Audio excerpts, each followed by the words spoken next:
So here we are, the Fall ABE Conference, still here and still awesome, and we are glad to have this time with you. Just a handful of announcements, and if they don't mind coming on camera, if they're not busy helping out, if you would come on, Gail and Marisa, we will let you know who is behind the scenes making all the Zoom magic happen. There they are. So much work goes into making an event like this happen. So we're so grateful to Gail and Marisa for their work behind the scenes. Thank you.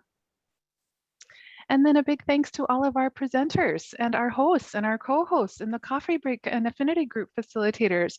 There's a lot of people involved in today's work, and we're so grateful that you said yes, stepped up to this leadership role, and are willing to share your expertise with your colleagues. Thank you so much. Couple of things. We do, of course, need you to use your first and your last name. We expect that there will be respectful interactions throughout the conference. We do have some guidelines for participants in the flyer. And then as invited to do so, of course, turn on your camera and your mic, but as comfortable for you and as invited to do so. And we, of course, will let you know if sessions are being recorded. The flyer is magic. That's something you need to know. So the flyer that you received from Gail, it may have come from a Zoom address or Gail's address. It tells you how to get to every workshop. So you used your individual link to get to this particular session this morning. However, you'll use the flyer and the join link for every subsequent workshop today. It's also the place where you'll click to do your evaluation, which allows you to download your CEUs. So keep track of that flyer. And later, more magic, we will be posting the recordings to that very same flyer. So just hold on to that and you'll have everything. Again, just like this cutie, there will be times we ask you to turn in your camera. Don't be alarmed. Don't do it if you don't want to. But of course, it's nice to see people's faces now and again. So we invite you to unmute and share your thoughts when your presenters invite you to do that.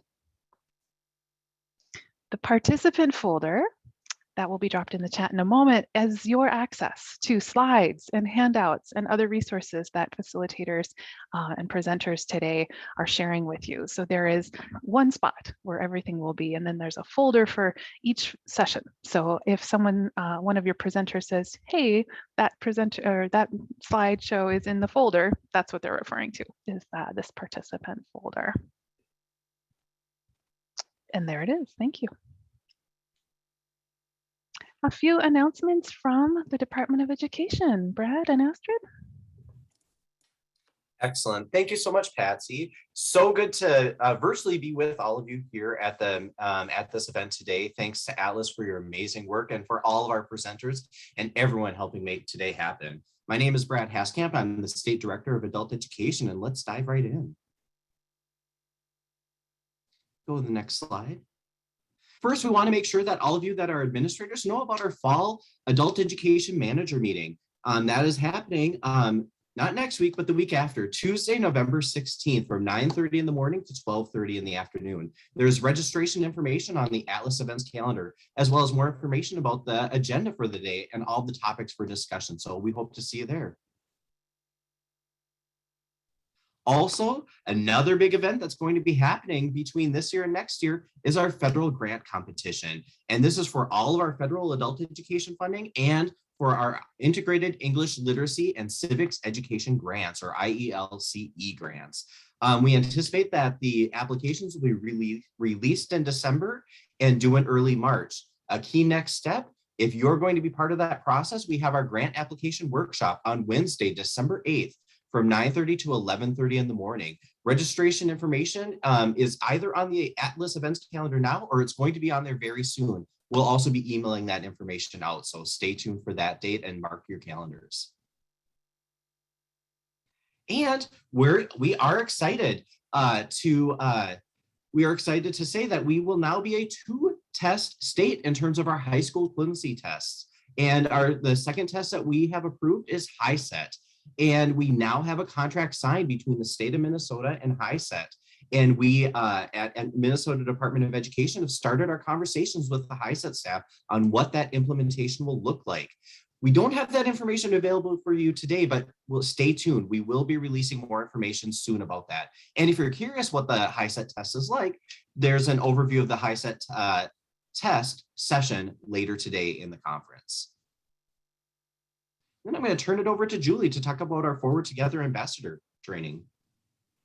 Thank you, Brad, and good morning, everyone. Just a quick reminder that the ambassador training will be next week, November 9th and November 10th. It's over the lunch hour from 12 to 12:45. We did this intentionally because this is a volunteer opportunity. And it's basically in partnership with the Office of Higher Education.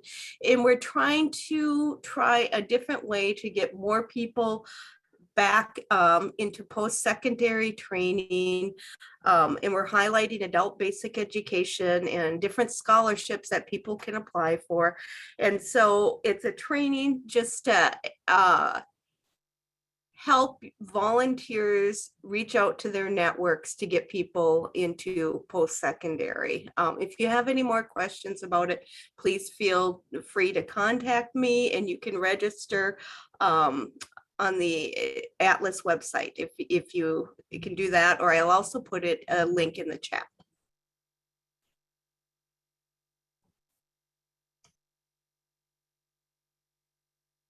All right, thank you so much. Just a handful of announcements about upcoming professional development then. So we have a few things coming up that I'll talk about, and then some that Astrid will.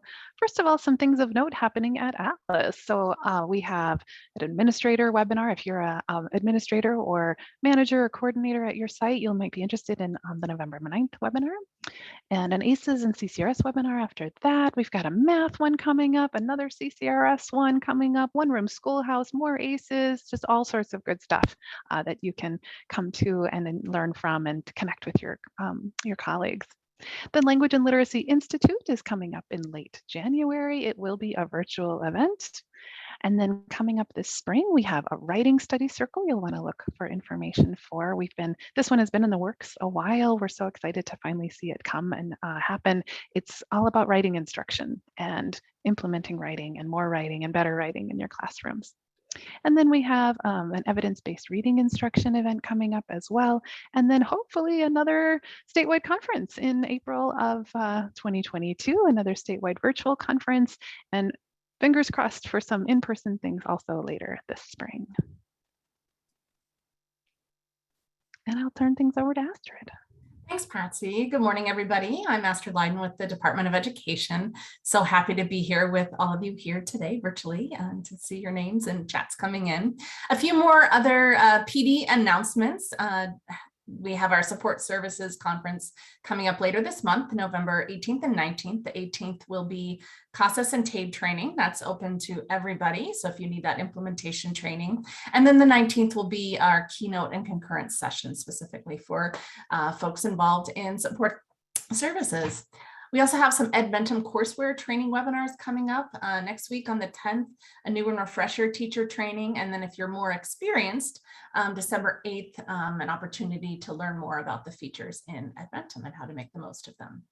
Those of you who are piloting a HighFlex model of program delivery with some students joining in person and some online, there's a new HighFlex community of practice group. Their next meeting is on November 16th.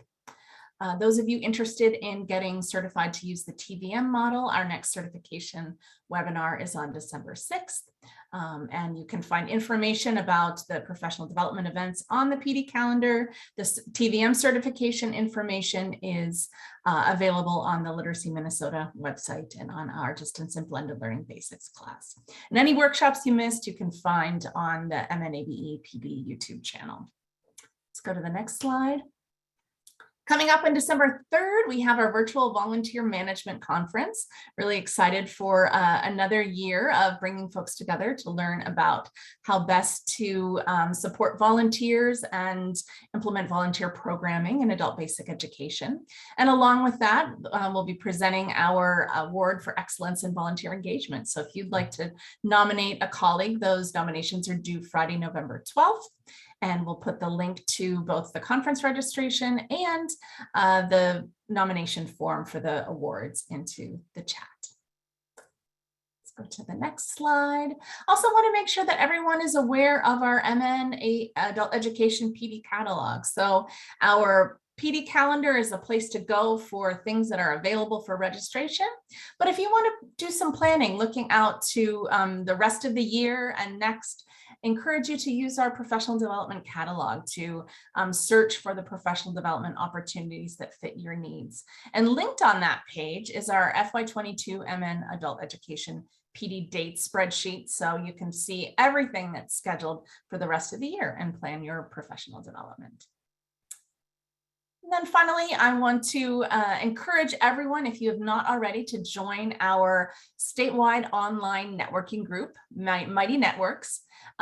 We've got information in the chat on how to join, and you can get connected to colleagues all around the state and join a variety of groups for conversations around specific content or context. So hope to see you there. Turn it over back to Patsy now.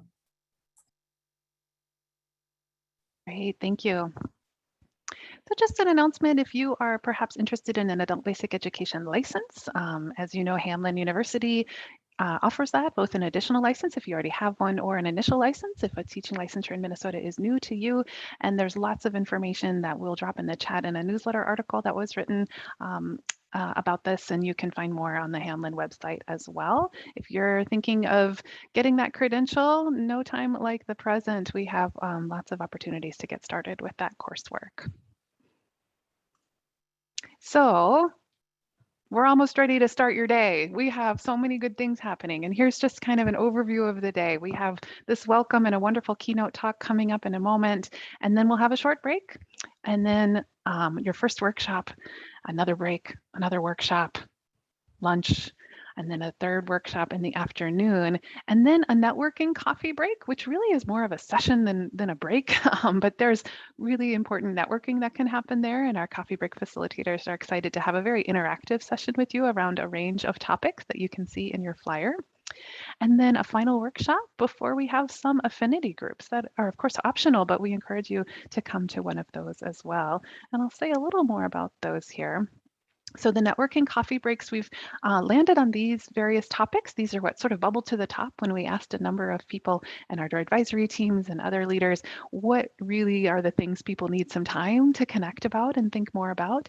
And they are low-level native English-speaking readers, so kind of that CCRS level AB readers, high flex instruction, using a learning management system, digital navigation, career pathways and English learners, returning to in-person instruction, resources for math instruction, and of course, TVM, the teacher verification model. So choose one of those in our afternoon coffee break, and that's a point where we encourage you to unmute, turn on your camera, and talk together about these important topics.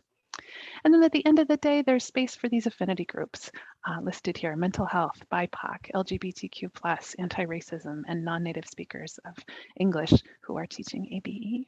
So hope you're able to stick around throughout the day. Lots of breaks to regroup and then come back for more learning. And with that, it is my pleasure to introduce our keynote speaker. So we're so delighted to have Tammy with us today. Tammy's a licensed psychologist, and she's practicing as an organizational coach and a leadership trainer.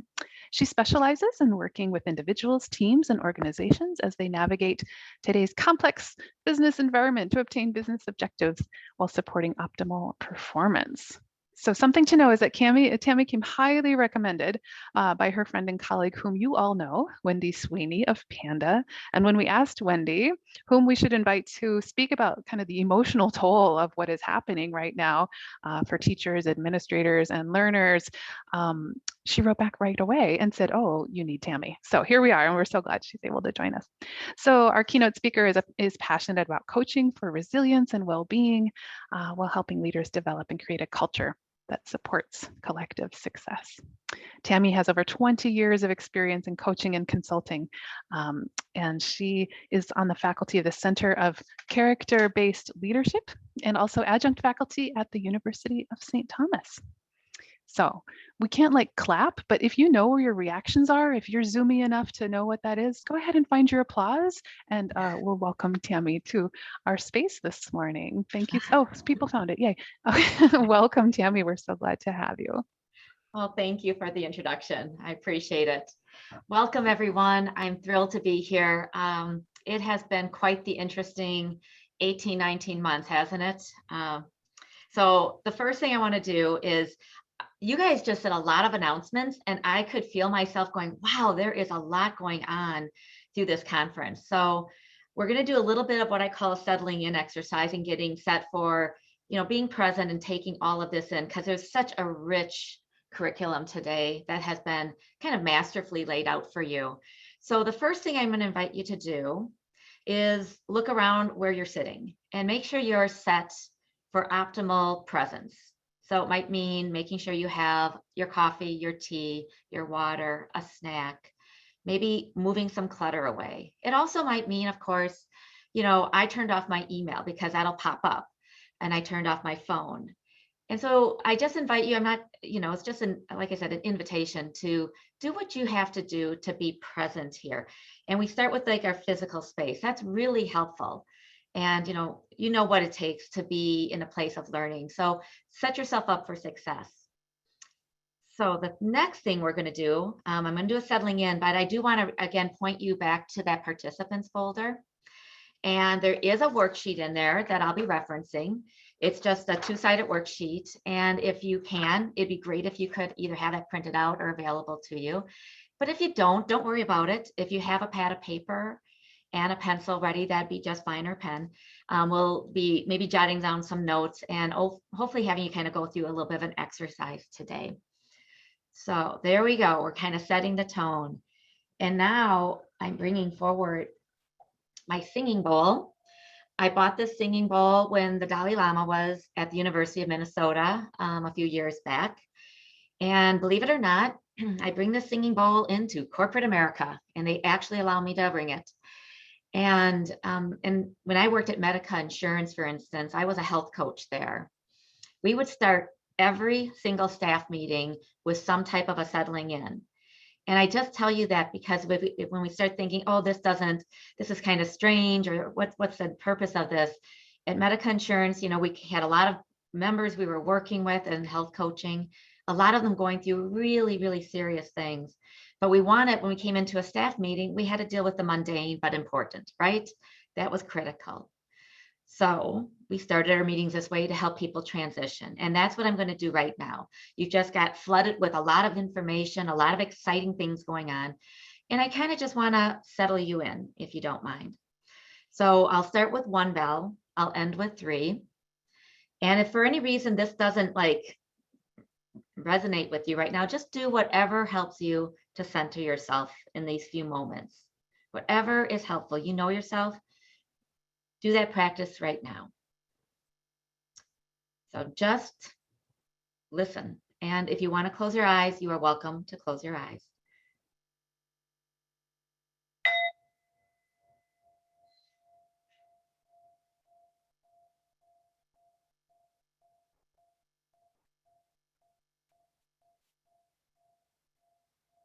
Just breathing.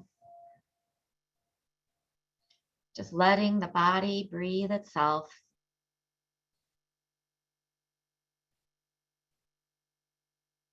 Actually experiencing the inhalation and then the turn of the breath, and it becomes an exhalation.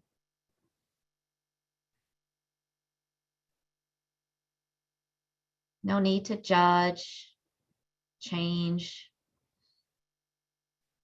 evaluate. It's just being in the breath in this moment and opening your heart to appreciate the breath.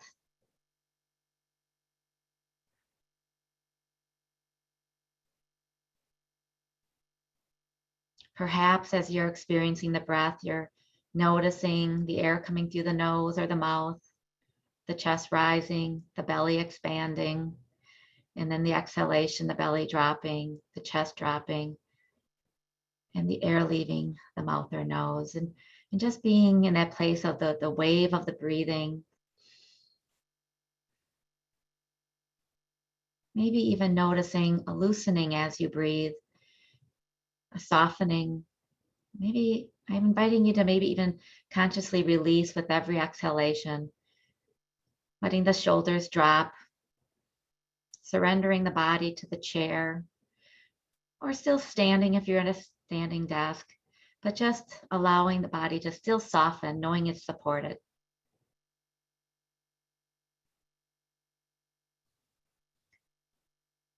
And as the mind will do, it often will wander when we're trying to stay on any object of attention. And the minute you realize your mind has wandered, you're just invited, first notice it, and then gently bring it back to whatever the object of attention is. And right now, I invite you to make that the breath.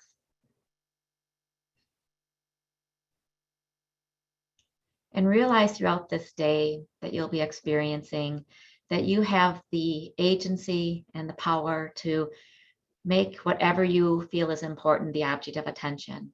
It could be a speaker, it could be a slide, it could be your curiosity in asking a courageous question in a breakout session. Any of those things, they all can show up, and what it takes is presence and awareness.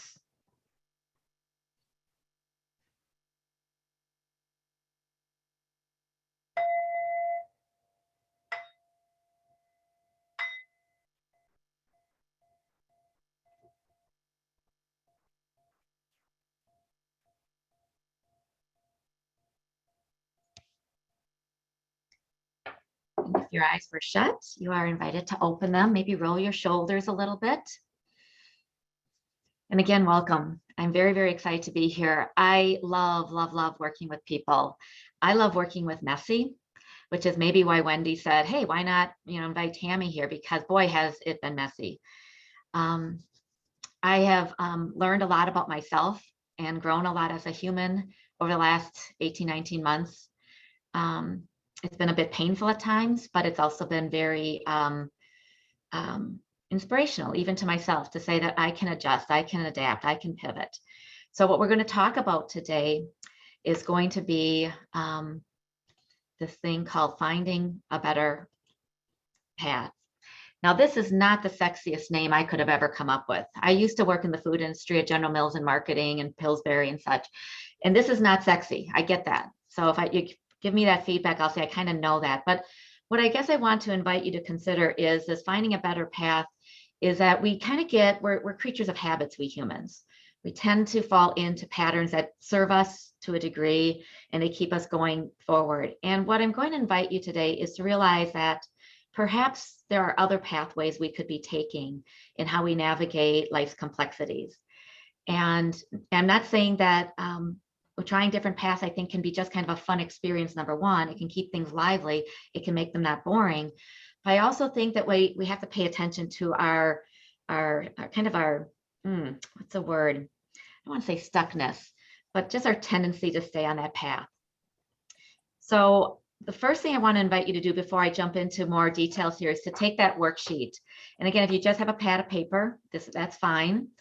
And we're going to complete the couple top boxes here. And I just want you to pause for a second and think about something that is upsetting or frustrating to you. It could be something even confusing, but I do want it to have a little bit of an emotional charge. So if you're debating between wheat bread and oat bread, I don't think that cuts it. But something that has a little bit of an emotional charge that you're willing to write down. And again, we're not going to be sharing these, so don't worry about that. I'm not going to go there. And just write down something that is emotionally charged that is on your mind. My guess is 9 times out of 10, maybe 9.5 times out of 10, there is going to be some relationship at the core of this, either with another person or, by the way, sometimes with ourselves. I just read that millennials with COVID have become less decisive, that there is this crisis in how to make decisions. And so that might be a place that some younger people might be struggling with. I used to be decisive. I felt that way, and now I'm not. So it could be with other people. It could be within yourself. It could be within a project. How do you navigate it? But something that is emotional charge. And then following that, I'd like you to reflect and comment and be really honest, is when you are in a stress state, how do you respond to this typically? This is where I'm holding up a mirror and we get to not just look at the ring light that I've got and all the beautiful makeup I put on, but I get to look at myself and say, oh yeah, there's a few areas that I'm not so happy with, or I know that I go do that. For me, I become irritable. I become a little short with people, and I become a little short-tempered. I think those all kind of are like twin or triplets for me. Don't like admitting that here. I'm just going to tell you that. A little uncomfortable, you know, coming out of the closet on that. But I mean, if you talk to my husband, he knows it in a flash, right? You know, he walks in the room and he can look at my body language and he knows exactly what's going on with me if I'm in a high stress state. So again, the goal here is just to put this out there because that can become a template for a situation to work with as we go through what I'm presenting to you today. So you have permission to, again, write on this sheet of paper if you have that out in front of you as I'm going through this to see if anything's popping up. And the main thing I'm going to invite you to consider, and this is where a lot of my coaching clients struggle, is in creating options, creating different pathways. You know, when I'm working with someone, they say, I can only see one or two ways of dealing with this. I say, wait a second here. The world is more than binary. There's a lot of options here. And I often will start with just doing brainstorming about options that are realistic, but to help them navigate that. So again, we get kind of a little bit stuck here. So again, have that sheet of paper ready, take notes on it. One example here I just want to share is I have 4 children. My youngest, he graduated June 2015. And I have been, I've been going, driving to a client every Tuesday for 3 years. I go and coach there, and I coach all the way from people on the paint line all the way up to leadership level. And that Tuesday after he graduated, I got in the car and I'm driving to work, and I literally said, I want to drive a different way. I had no intention. It was just this kind of impulse that surfaced in me to say, why not do that? Why not try that? Why not break my own mold that I was kind of stuck in?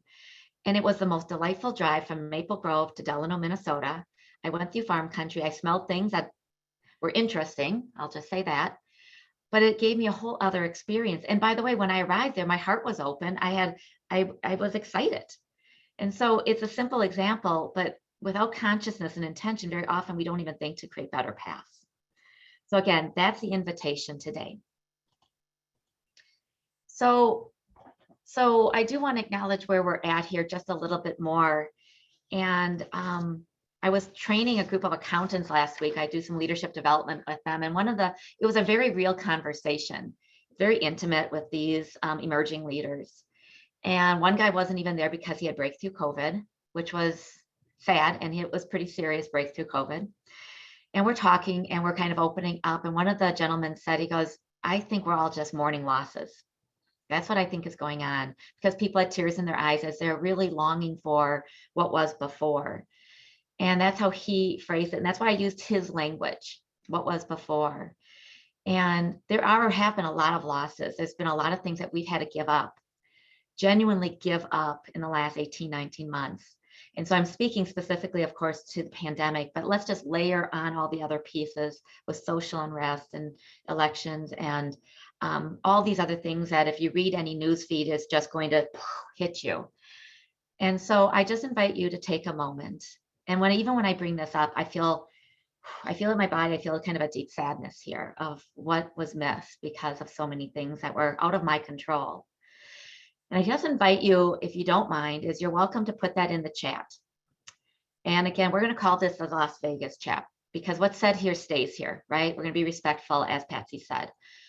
So you don't need, if someone puts something in there, you don't need, if you know that person, to go and talk to them about it. Just write down in the chat things that you're noticing that maybe you're mourning the loss of. And it could be simple things. Like for me, I haven't seen my in-laws I've only seen them twice in about 18 months when I was seeing them very, very regularly. And it's very sad because they're not going to be around much longer. So I do encourage people when they start thinking about this is to spend time actually talking to other groups, other people about loss that they've had. This isn't to complain, by the way. It is not to vent. It is to acknowledge, to name the emotion that we're feeling and have a place to pour it out of you. And that act of pouring out can feel so therapeutic, so healing. It can create space for a lot of possibility. But if we just hold it in and just keep, going through our days, that's not going to be terribly helpful for us. And it's not good for our health and our well-being either, because the mind and body are one. So just remember that, okay? It is very, very tight. And I just want to continue to remind you of that. If we think that, I just have to power through this one more day and survive it, I say, wait a second, there's a cost. Let's name that. Okay, so we've mourned the loss. We've talked about what is. So some of the descriptors, I attended a webinar myself, and this is what they said. And it's kind of a Debbie Downer, but I'll put it out there. They declared their research was showing that there are right now a lot of messy problems, unclear roles, unforeseen obstacles, moving targets, and unrelenting demands. Whew, there's a lot going on, right? And so the question is, what do we do with that? Because the fire hose is coming at us. And so the invitation I have is going to lean into leveraging this Viktor Frankl quote here and really creating some space. Like I did at the very beginning with the bells, is create space to pause, reflect, get perspective. Okay. And so Viktor Frankl, I kind of fell in love with Viktor Frankl when I was studying with Wendy Sweeney, Man's Search for Meaning. I remember I gave a presentation on it because Viktor Frankl went into the concentration camps. His whole family did. He was the only one that survived. And he wrote this incredible book called Man's Search for Meaning in a very short time period. And he was already existentially kind of wired, but that experience amplified it. And it made him realize we have choices in our life of how we respond to things. And I can't imagine anything more horrific than responding to that situation. So the quote here is, between stimulus and a response, there is a space. And in that space is our power to choose our response. And in our response lies our growth and our freedom. Okay. So Viktor Frankl wrote the word response 3 times in this very short quote. And he didn't do it because he's poor at writing. He did it very intentionally. He starts with this kind of general stimulus response, cause effect. There's a space. So it's kind of like, oh, I get that. Then he talks about, ooh, in that space is our power to choose. Okay. And then in that choice place, that response is our growth and our freedom. There's richness in there. Okay.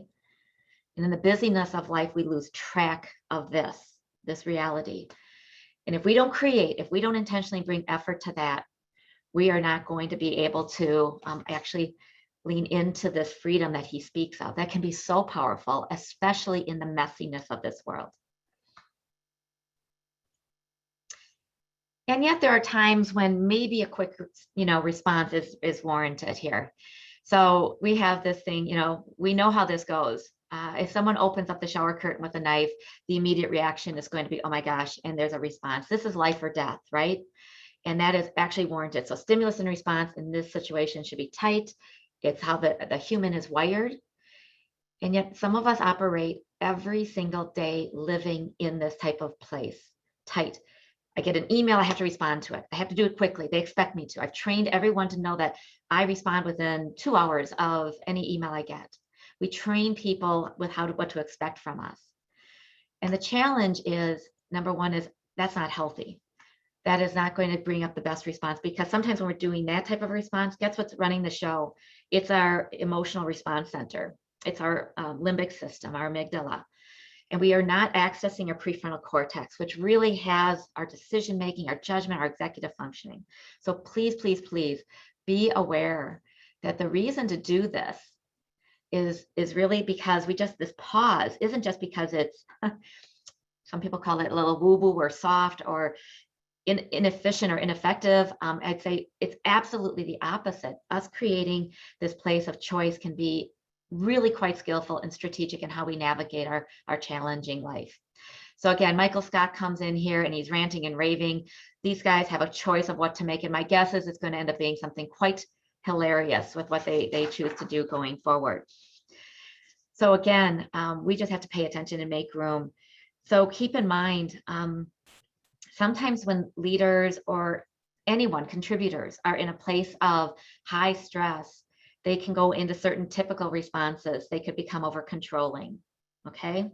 And by the way, if you don't think you're over controlling, you're not the best person to ask. Ask your team, ask your colleagues. Under stress, do you pull back a project and say, I've got to control it? They can become overprotecting. They can be defensive about their team. Sometimes insulating team members from direct feedback that can be really helpful for their growth and development. So sometimes we think we're providing a service, when we're protecting people. And sometimes that's not skillful as a leader or as a contributor. Teams, we need to raise the average of teams, and sometimes, creating safe space for truth telling can be really helpful. And then sometimes we can be over complying. And one thing I know with working with educators a lot over the years is that sometimes they say yes way too often before creating a pause, creating that choice point to say, do I have capacity? So again, just remembering that we're in high stress, sometimes we go into these old reactive styles. So how do we do that? How do we magically, because I know you would all say, I don't have time, Tammy. What are you talking about? In fact, this is where people say, yeah, but to me. I just have to confess that. What I mean by yeah, but is, Tammy, that's all good and fine. Yeah, but you don't get who I am. You don't get my situation. You don't get the scenario I'm dealing with. And you're right, I don't. I do not know the complexity of your life. And yet I also know that when we start always yelling out, yeah, but, or defaulting to that, is that limits our ability to think. So even for today, not for my session, but also for other sessions, is take this tendency to go, yeah, but I'm kind of an exception.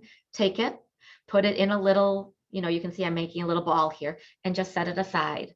You can come and grab it at 4:30 and you can integrate it back into your life. But I do think you might have access to new ideas and creativity and innovation today, if that is not necessarily, tightly kind of enmeshed in you. So just keep that in mind. So the first thing I'm inviting you to do is get to the balcony of your life. And what that requires is a separation. And people are in the weeds. A lot of people live in a high action contributor long to-do list place. I get that. The thing that we need to do is separate from that, especially when we're under stress, is to get to the balcony and look out on your life. And when you look out on your life, I'm not just saying your work, your to-do list, I'm saying your whole life. Come from appreciation and gratitude. What is going on out there? What support do you have? What resources do you have access to? You might see some shadow lands there. Okay, let's just be clear. Those might be situations you're like, I really need to figure out a plan for that, but I don't know how to. How am I going to do that? I don't really necessarily want to talk exactly about all of that, but getting up to that darn balcony is sometimes the hardest thing in the world. So some very simple ideas, which are the hardest things in the world to do. Set it up on your calendar. Create moments, 5 minutes every morning, maybe do a little bit of breathing and get up there and just reflect on, what you're grateful for your day, and settle in and center yourself. You can create buddy systems. If someone else is always so frenetic and busy and such, if you're listening to this and you're like, maybe someone is willing to buddy with you on this and create some additional support and accountability.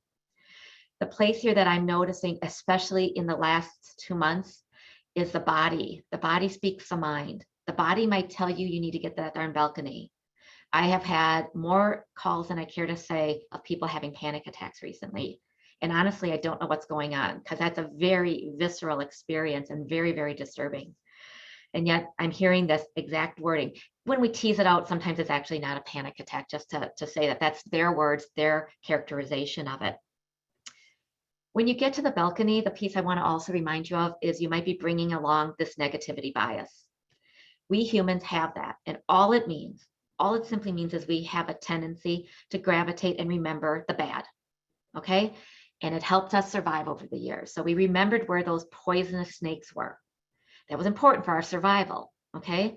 But when we come up to the balcony, if we keep our lens of negativity on, we might not see possibility. So just be aware, it's human. So there's no judgment, there's no shame. It's just our human tendency to bring in negativity. And I always challenge teams that they might also have a team negativity bias. So if you're trying to brainstorm, talk about negativity bias. Talk a little bit about that our humanness is that. And try to, as a team, set it aside, especially if you're trying to create a problem solve. It'll be so much easier if you can let go of some of that. And again, it's just us being human. So when you're up there creating space, this is that time. And I say breathe all the time. Any of these steps I'm going through, you can be breathing. Okay, taking a breath, taking a moment here. But to really reflect, and when I say reflect, I repeat, I do not mean rumination. I do not mean like highlighting the same thought, go over in your mind again and again and again and again. That is not reflection. And that can be hard. I talk to many people who have monkey mind, and they're like, the idea of reflection is almost, they can have a physical reaction, like, you don't get it, Tammy, I don't even know how to do that. And it takes practice, and that's what we're talking about today, creating little practices that can change the trajectory of how you engage in this messy world. And remember, if you're a plane leaving an airport, and you just make an ever so slightly different change in your trajectory when you're leaving the airport, you very well will notice that as time goes on, it separates, and you get more change over time. And so the little simple changes that you'll learn about here and throughout some of the sessions today can have a huge impact down the road, huge impact. So again, little changes are just fine. You don't have to, eat the whole elephant, take off a little piece of it. So again, just remember that this is a place where we want you to introspect. What do I do well? I mean, people have a pretty big inner critic sometimes. And when I ask them, well, what do you really do well? What are your competencies, your strengths? What do you feel good about? When was the last meeting you led that you just shined? Sometimes they're like, wait a second here. And by the way, they might have a story that for them to shine goes against a childhood story, but that's not what a good contributor does. But you have to know who you are in this world, your identity, and you have to actually internalize all that you bring to your clients and to your colleagues. And sometimes we tap that down, and that's just not healthy. I'm not saying be arrogant. I'm saying be real, see yourself clearly. So we're in this place of creating options here. And this, again, is where a lot of people get stuck. They only feel like they have a few options. And I use the word lightly. When I ask people sometimes, well, tell me the options you feel like when they name, for instance, on your worksheet, when they name something they're struggling with. And they instantly kind of get in their head and they just want to figure it out. It's like a problem to solve. And many, many of you make a great living solving problems, right? That is your core thing. You solve problems. But sometimes when we get in there and we get so tight around it, we limit that. And so lightly consider your options, step back again, maybe bring humor, expand, if you have, see the world this way, expand those blinders on a little bit, lightly consider options. And here's the good news is to do this on your own, it's sometimes quite hard, but you also could lean into, again, back to other people. And I do remind people when I ask people who they lean into in life, people sometimes tell me that they actually have a sounding board. Okay. And a sounding board, I'm working with one guy right now. He has an uncle who really helps guide him in his career. He has a couple internal mentors. He has a couple other people who, at the end of the day, a sounding board is not just going to nod their head and say, you're right, everything's great, do what you think you're going to do. A sounding board are people who have the courage and permission to challenge you, challenge your way of thinking, challenge when they notice that you're in a self-sabotaging behavior, an old pattern. And they're the ones who will have the courage to say, wait a second here, you want my honest opinion, right? That's what we're here for. And you say it. And you, by the way, have to be able to receive it. And that's going to be hard. It's not personal. It's about them helping you develop and create other options here. So lightly consider your options. And again, this is a great place of curiosity. So on the bottom of the worksheet, if you have that out, this is an area, this focuses on, I apologize, there's a typo in here. It's actually step 3. I always invite, when I do brainstorming with people, and I do this all the time over a phone call, so I know I can convey it even right now, is I draw a little circle with my challenge and my dilemma, my challenge. And so what you could put in the little circle is whatever you said was your upset, or your frustration. So dealing with Sally in the project, maybe that's your upset.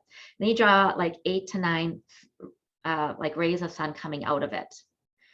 And what you can do is in between the rays, you're going to put options, okay? And you already have a couple, because some of your options, they may not be the ones you love, but some of the options are to just stay on that current path you're on. And it might be to, for me, it'd be irritable, withdraw, things like that. So you can put those as options, because remember, when you're brainstorming, creating options, no idea is a bad idea.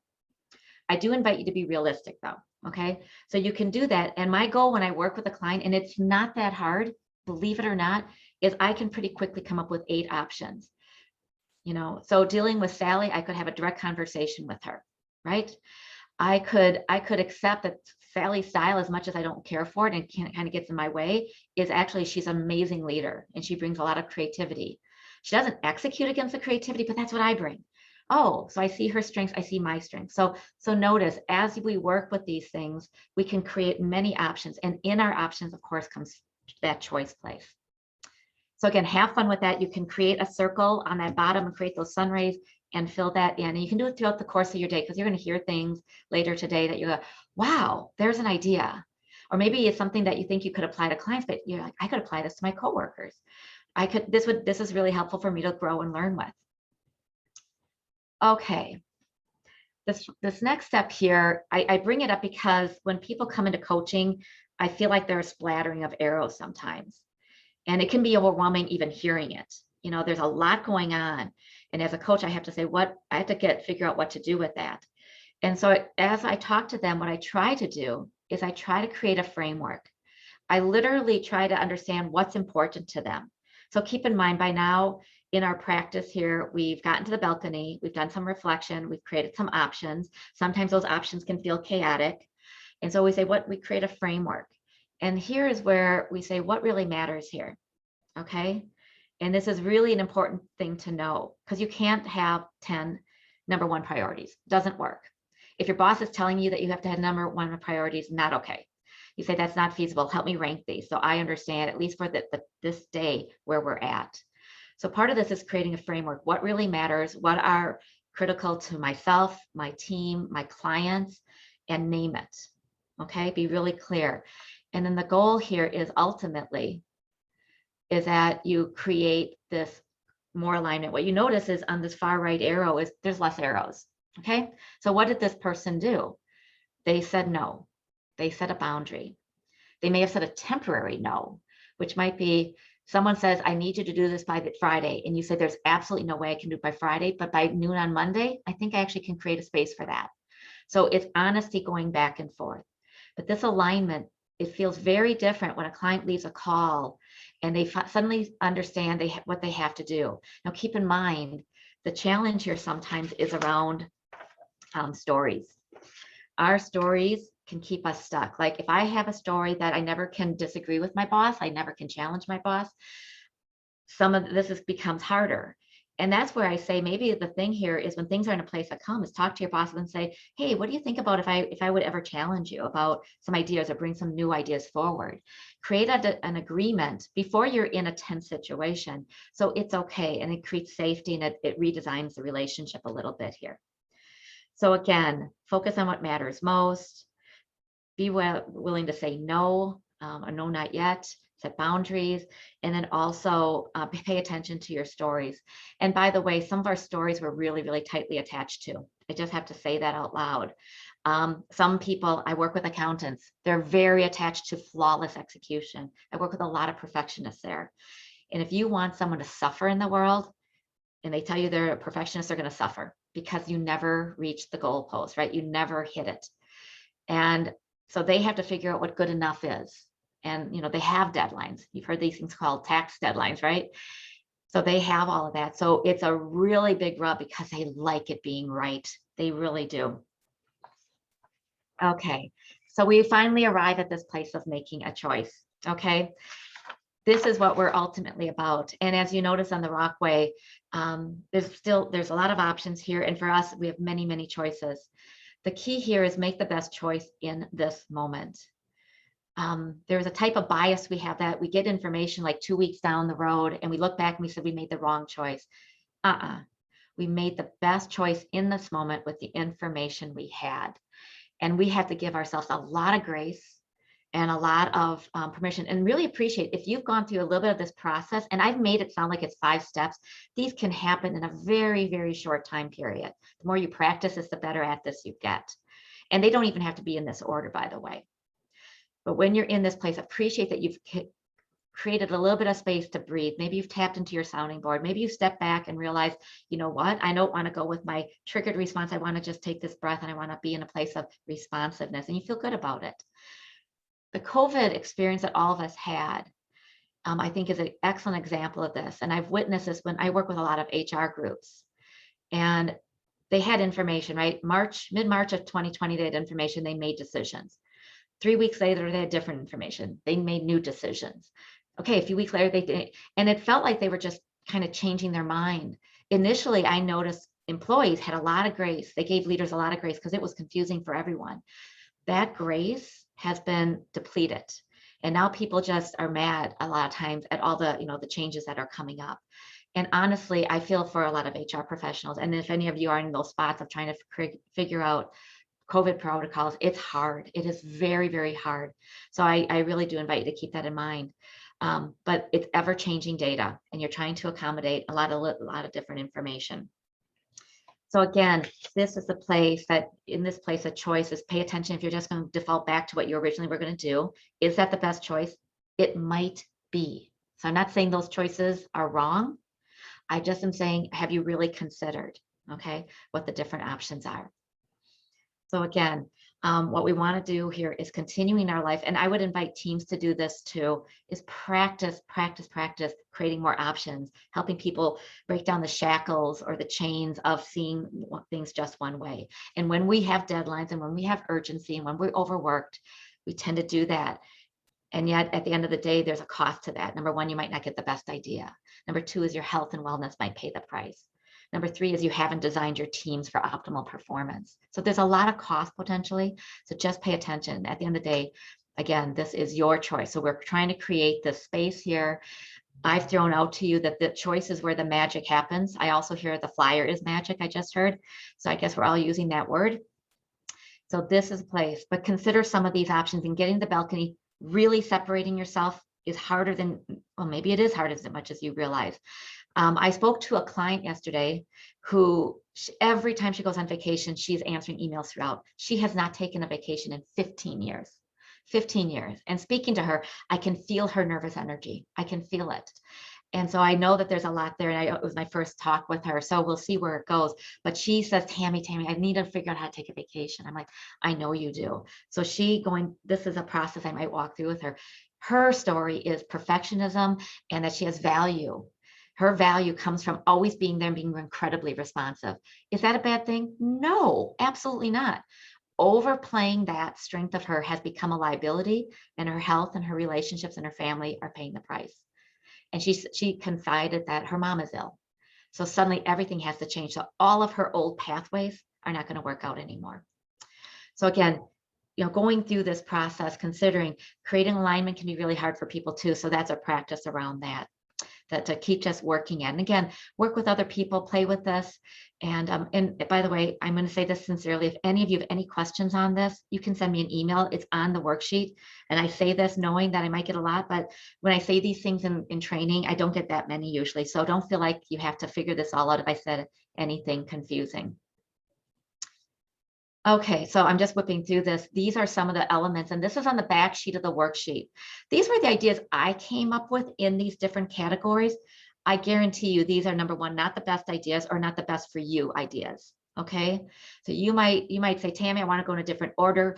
I have to reflect, and then when I reflect, I say, oh, you know what I need is I need balcony time. Okay, so rearrange these, add to them different ideas. And again, make this your own. Just remember, what we're trying to do is just create a little bit of space to breathe in your life. I will say this, and this, I think I've pounded this home enough here. Be aware that we have these habits of thoughts or behavior, and they will keep us on our current path. Again, I'm not telling you the path is a bad path or not maybe the best path for this choice. But please know that there are many pathways up a mountain, many pathways, and some you're going to need a machete. But when you get there, you might have a much better result. Okay. You might have grown your team. You might have grown yourself as a professional. You might have learned something you never thought you could learn. And so I just invite you to keep that in mind. And then keep calm and know thyself. Ultimately, a lot of what we're talking about today is around emotional intelligence, knowing yourself, regulating yourself. I know that's embedded in some of the sessions, and I think it's just a critical element. So here we are. We're still here. We're still awesome. I deeply appreciate all of you and the work you do. I will tell you, even listening to the intro, it was a little flooding for someone who doesn't work day to day in your field, that my heart just opened to all the work you do. And so you have my gratitude and undoubtedly the unspoken gratitude of the state of Minnesota, honestly, because you do work that is so important. And yet there's one thing I do want to throw out to you here. We have one little prize. if any of you are interested in coaching with me, you get a chance to win a 1-hour free coaching with me on any topic of your choice. What you get to do is you just have to write your name, next to your name, and I think it is supposed to be your formal name. Put down a number between 1 and 100. Do it quickly, because if like 5 people say 30, you know, that's going to be whoever said it first. You win a chance to have a coaching session with me. And Gail will be sending that, sending an email by the end of the day, hopefully, to you and myself, and then it's up to us to connect. But I would love to have a chance to coach one of you about, again, any topic that's important to you, to help you. So thank you so very much. I'm going to turn it back to Patsy. Thank you so much. By the participation in the chat box with all the numbers guessing, a lot of people are very interested in talking more with you. So that's a wonderful indicator of how your session resonated. Thank you so much, Tammy. So we have this day together. We have this time where you can learn things and connect with others and ask questions and learn new resources and share your expertise. So we are going to get started in about 15 minutes with the first concurrent workshop. The event flyer, there's been a lot of number guessing, so I'm going to invite the organizers to drop the event flyer one more time in the chat.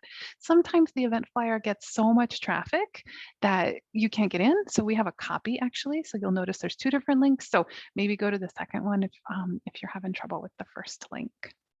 So I'm delighted. I don't know if you're seeing Tammy's photograph on your screen, but she has a grandchild that she's holding there. So a lovely reminder of what matters, right? We are ready to go to that a little bit of a break before you start. If you have any questions, please stick around. The organizers will be here for another couple minutes to help you navigate to your first session. Thank you again to Tammy and to Marisa and Gail for their work behind the scenes this morning, and to Brad and Astrid for helping out with our announcements, and to Wendy for putting Tammy's name forward. We'll see you in the first workshop. Thanks, everyone.